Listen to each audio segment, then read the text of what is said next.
Welcome back to Tag Happy VR. Today we're going to be checking out a game called Red Matter and really trying to work out whether this one should be a part of your collection. Now, if you are new or old around here and you haven't as of yet, that's a bit of a mouthful, please like, comment and subscribe. Every little interaction helps on many levels, one of them being motivation to make sure I keep getting a video out once a week, and I'd love to get that to 2, 3, 4 videos a week. But for that to happen, I need more subscribers, really. The magic 1,000 is what I'm going for. So if you like my content, please subscribe, at least leave a comment or maybe even a thumbs up. Anyway, let's jump into this game and let's work out whether Red Matter should be a part of your collection. This is the lobby of Red Matter. Pretty surreal, I have to say, and this little laser light pointer really does a good job, man, of really just working in the environment. Yeah, very cool. I do like that. These cool reflective surfaces, like how that TV, yeah. Anyway, we'll see more of that in game, but that's really, really cool. This is the basic menu. If you know me, you know I love basic menus, and if a menu isn't basic, why not? There is no good reason to a complicated menu system. Yeah, let's make a menu or an interface and make it complicated. It just doesn't happen. So I love this basic menu. Yeah, it's a win straight up for me right now. Quickly going into options though. I've got audio. I've turned that down, obviously, to try and make my voice come over and above all these background sounds, etc. Language, accessibility, controls. We're going to learn that in game, okay? Accessibility though, now that's kind of how you move around. Now I've done long range as a jump, short range as dash, and turning as snap. You can kind of adjust these to your own preference. There's a teleport option there. You can also have locomotion turned on or off. I've got that turned on. Seating mode, attract objects, so when you pick things up, they kind of zap towards your hands as opposed to physically getting right on top of them. And turn your blinders on, so if you are kind of turning, it kind of constricts it, so anyone who's got a little bit more motion sickness in the headset. Now, being on the Quest 2, you can just kind of move around and not have to worry about the cables anyway. Let's get back out of there. Let's go back out of there. That's a single player. Okay, just to clarify in case you didn't know. It's a puzzle game. I guess you didn't know as well. Anyway, let's go into a new game. Click on this one here. All data from this game will be lost. Yes, I am sure. Okay, let's let this load. Now, I do apologize if the sound is cutting in and out and the image gets a bit glitchy. We can thank Oculus for that. Something to do with their latest firmware updates, and it's causing all these problems. It's not the game itself, to clarify. Okay, now, I'm going to jump forward, and we don't need to be watching all this together. So next time I see it, I'm going to be about 5 minutes into the game. Okay, I'm back. That was a quick teleport, wasn't it? Seconds, microseconds, and I'm back. Anyway, I've done the introduction.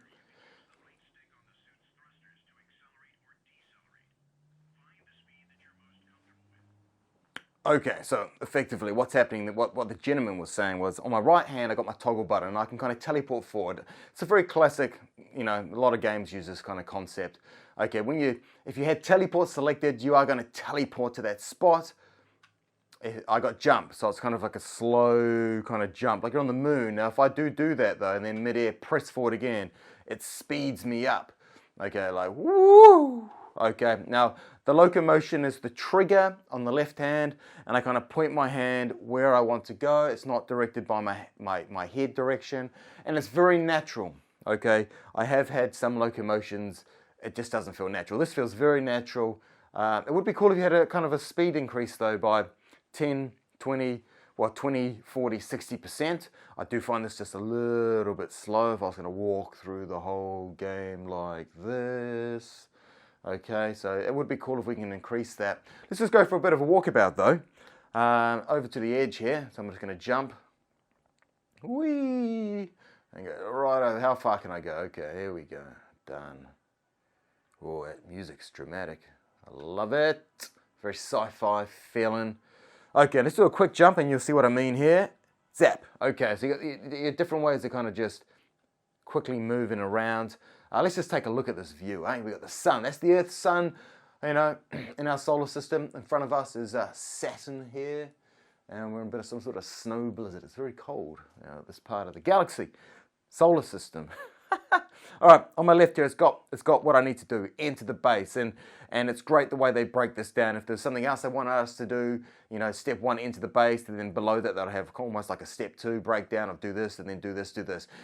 I love that concept. Some games I do play, it's just kind of like they rattle off what I have to do, and then I'm like, what did you just say?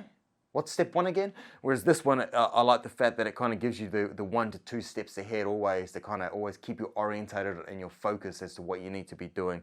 If I press the down button, cool. Cool, like the gentleman said, got my trigger finger now, got my flashlight. Sometimes you need a flashlight. If I hit the up button, it goes into your 2 little claws, and then you use your trigger finger for your claws there, okay? And you kind of jump between them, to be honest. Double hit, and then you toggle to the middle section where the eagle is, brings up what you need to be doing at that given time. Just the 1 hit, let's go back out of here. Just the 1 hit, then allows you to kind of use it as like a tricorder, just zap things. You know, they got ice mining supplies. Ice mining supplies, and if you can't do it, you can't do it, okay? Like, can't, it's just, you know, nothing, no information. What's that say? Out of range. Okay, let's get over here. What's this going to tell us? Danger, beware of the cliffs, comrade. Okay, so it's a puzzle game. So the whole thing is to try and work out what you need to do. Our goal right now is we've gone to this moon, just off Saturn here. We need to find information, and we need to send it back to Earth. Okay, so let's get down here, speed that up. Now, I'm not going to be giving away secrets, okay? And this is be a very relatively short gameplay because you don't want to see all what needs to be done, let's be honest. I'm not going to jump forward as well. Like sometimes I do cut forward to show you different sections of the game. Okay, so. Good job, we're inside. Excellent. We've entered the base and access the underground complex and enter through the airlock. Okay, so we've got to work out what's the underground complex, where's this airlock, okay? Anyway, I've played this section before, so I'm not going to be fluffing around pretending like I don't know what I'm doing. Now, I'm just going to walk over to this door over here.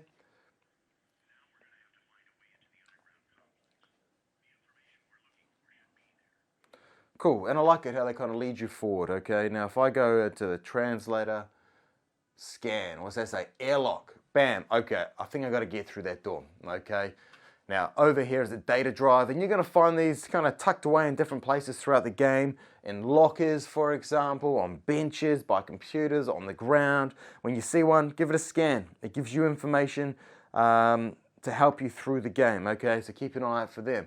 Over here, this is an object. Now, majority of objects in the game, you know, I want to say a majority. No. My memory serves me wrong. You can interact with a lot of objects in this game. Quite a lot of objects, as opposed to something like the Jurassic Park one. They really only focus to what you need to touch. This game, you can play around with a lot of different things. All right, I'm going to grip onto that, snap that off. Okay, and let's kind of head back over here. Get my claw ready. Done. Bam. Snap that in there. See, it's gone red to green. Professional. See if it will reach, actually. Let's quickly go back to this guy here. And can I laser that? Yeah, I can. So I'm saying airlock. Okay, so it's giving us a map, you know, of what we're looking at. And then it's kind of telling us what things are. Sometimes you're going to need to do these things. Okay, so this is an introduction to expectations of the gameplay. You got to work yourself through an environment like real life. Man, I mean, if this was in real life right now, you know, you'd have to jump on here and push up and things like that. Wow.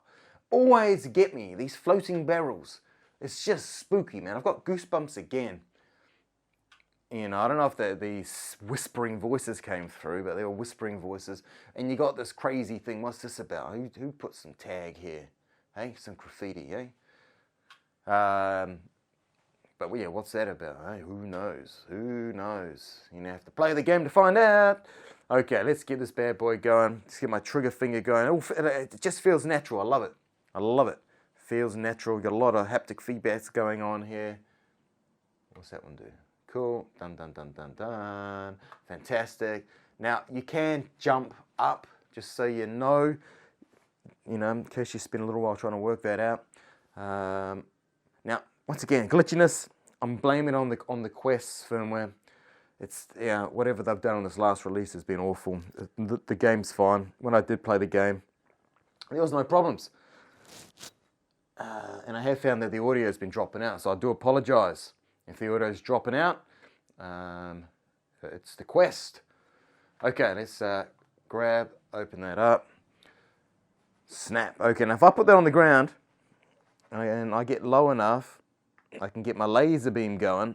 It's like a magnet, picks it up. Okay, that's one of the features you can turn off and on, but I really like that. Now, once again, just so you know, look at that. You can jump down here. See, I don't feel like I'm giving too much away for you. I'm kind of helping, just kind of orientate yourself within the game, see what the graphics are, see kind of how natural it kind of feels by looking at me playing and what's happening on the screen. Oh, what am I doing now?